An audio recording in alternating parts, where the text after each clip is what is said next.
নারী শিক্ষা ও নারীর ক্ষমতায়নে অসামান্য অবদান রাখার স্বীকৃতিস্বরূপ 4 জনকে বেগম রোকেয়া পদক 2024-এ ভূষিত করা হয়েছে।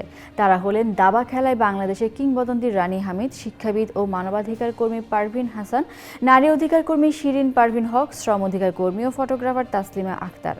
সোমবার ওসমানী স্মৃতি মিলনায়তনে মহিলা ও শিশু বিষয়ক মন্ত্রণালয় আয়োজিত অনুষ্ঠানে প্রধান উপদেষ্টা ডক্টর মোহাম্মদ ইউনূস তাদের পদক তুলে দেন। পদকপ্রাপ্তের মধ্যে রানী হামিদ বাংলাদেশের প্রথম নারী আন্তর্জাতিক দাবা master, Parvin Hasan transparency international বাংলাদেশের চেয়ারপারসন ও সেন্ট্রাল উইমেন্স ইউনিভার্সিটির উপাচার্য, শিরিন পারভিন হক নারী পক্ষের প্রতিষ্ঠাতা ও তাসলিমা আক্তার বাংলাদেশ গার্মেন্টস শ্রমিক সংহতির সভাপতি।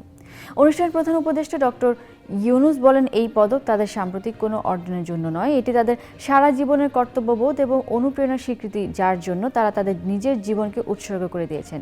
বেগম রোকেয়ার স্মৃতির প্রতি শ্রদ্ধা জানিয়ে তিনি বলেন, তার দূরদর্শিতা ও প্রচেষ্টা সব প্রজন্মকে অনুপ্রাণিত করে যাচ্ছে। যারা বেগম রোকেয়াকে পাঠ্যসূচিতে অন্তর্ভুক্ত করেছেন তাদের দূরদর্শিতার প্রতি কৃতজ্ঞতা।